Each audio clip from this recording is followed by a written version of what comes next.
Ya, Assalamualaikum warahmatullahi wabarakatuh. Selamat datang di channel Dr. Safari Online. Kali ini kita akan membahas mengenai penularan COVID-19 secara seksual.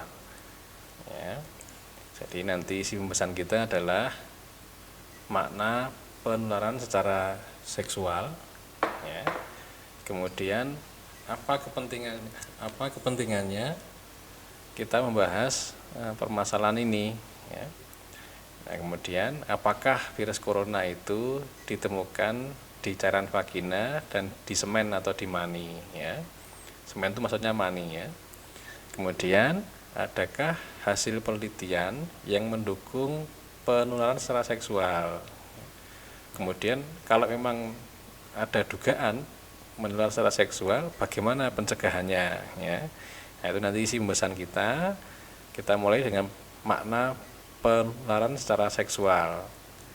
Ya, makna penularan secara seksual adalah penularan penyakit dari satu orang ke orang lain melalui kontak seksual atau melalui hubungan seksual. Itu makna penularan secara seksual. Kita masuk ke topik berikutnya, apa pentingnya? Ya, karena kalau dulu kan dikatakan bahwa virus corona itu menular lewat droplet, ya, kemudian ternyata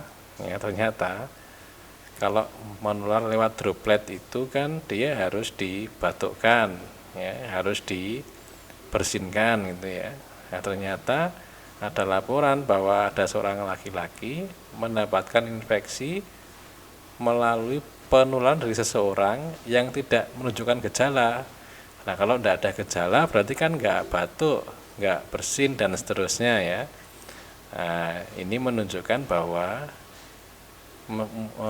berarti ada cara lain penularan virus corona ini selain dari droplet, gitu ya.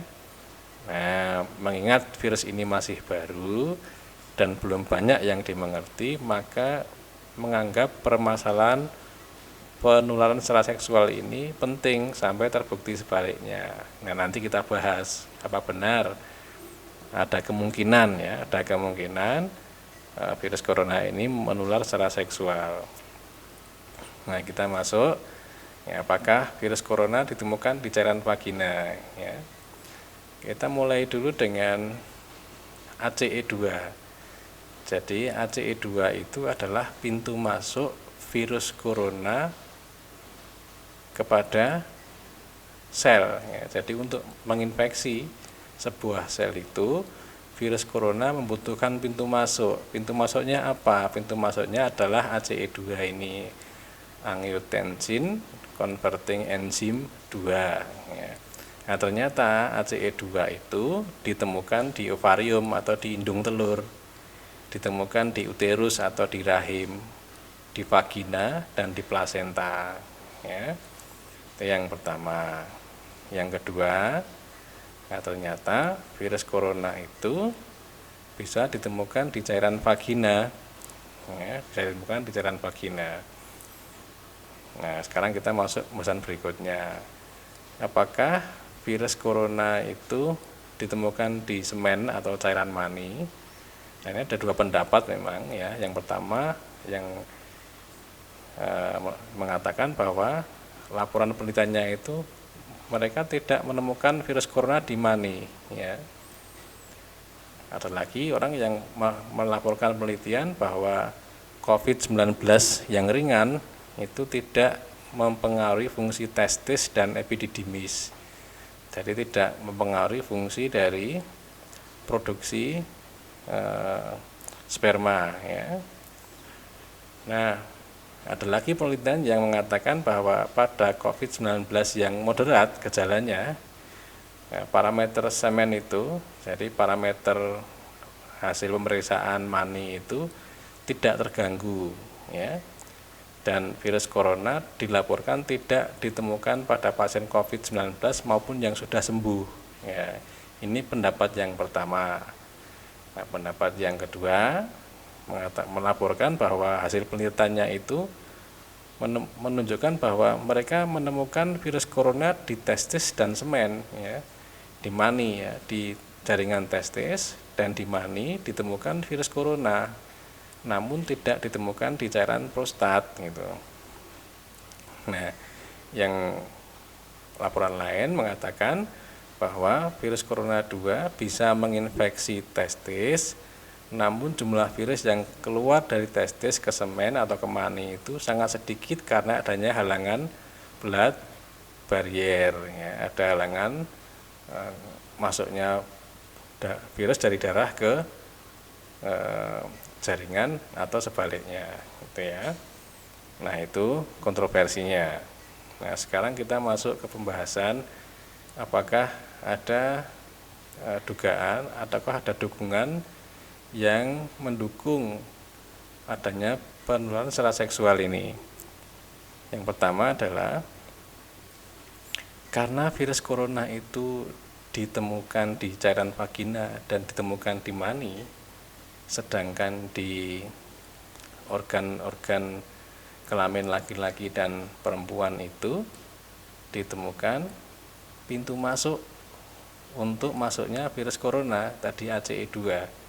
Nah, jadi kalau ada virusnya di situ, ada pintu masuknya, maka ada kemungkinan kontak seksual ini bisa menjadi salah satu cara penularan virus corona ini, cara penularan COVID-19. Nah, itu yang pertama. Yang kedua, segala aktivitas normal saat hubungan seksual itu berisiko menularkan COVID-19. Ya, kenapa? Ya, karena dulu pernah dibahas, ya, bahwa di cairan lendir, cairan saliva atau air liur itu banyak mengandung virus corona, ya. Di setiap nafas seseorang yang terinfeksi itu juga bisa mengeluarkan virus corona, ya. Silahkan kalau yang tertarik untuk melihat video-video yang telah lalu tentang penularan corona, ya. Nah, ternyata yang berikutnya lagi, oral sex atau hubungan seks secara oral melalui mulut, ya, itu meningkatkan risiko penularan COVID-19. Kenapa? Karena tadi ditemukannya virus itu di air liur dan banyaknya pintu masuk ACE2, ya, di lidah dan mukosa, ya. Itu yang ketiga. Yang keempat, hubungan seks yang menyimpang, ya, dengan anal seks atau hubungan seks melalui dubur itu meningkatkan risiko penularan COVID-19 karena ditemukannya virus corona di tinja, ya, dan adanya reseptor ACE2 atau pintu masuk ACE2 di mukosa saluran cerna, ya. Nanti untuk pembahasan mengenai ini bisa dilihat di video apakah virus COVID-19 itu menular lewat makanan, ya. Nah, kemudian kita masuk ke topik kalau memang ada kemungkinan atau ada risiko untuk penularan COVID-19 melalui kontak seksual itu, bagaimana pencegahannya? Ya, mencegahnya seperti pencegahan penyakit yang ditularkan melalui hubungan seks yang lain, misalnya seks yang aman, gitu ya. Misalnya setia atau abstinensia atau tidak hubungan seks. Kalau abstinensia agak sulit mungkin, ya. Jadi kalau seks yang aman itu yang lebih cocok, ya. Kemudian setia, dan seterusnya, ya. Jadi pencegahannya seperti mencegah penularan penyakit akibat hubungan seksual, ya. Saya kira demikian. Kalau ada yang salah saya mohon maaf. Kalau ada bahasa yang terlalu vulgar saya juga mohon maaf. Kalau ada yang ingin dikomentari silahkan tulis di komentar.